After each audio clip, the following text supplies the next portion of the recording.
الله نور السماوات والأرض مثل نوره كمشكاة فيها مصباح المصباح في زجاجة الزجاجة كأنها كوكب دري يوقد من شجرة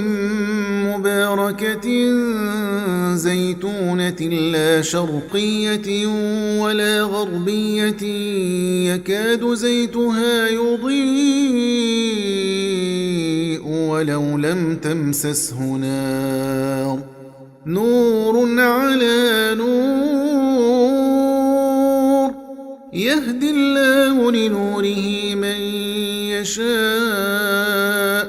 ويضرب الله الأمثال للناس والله بكل شيء عليم ولقد زينا السماء الدنيا بمصابيح وجعلناها رجوما للشياطين وأعتدنا لهم عذاب السعير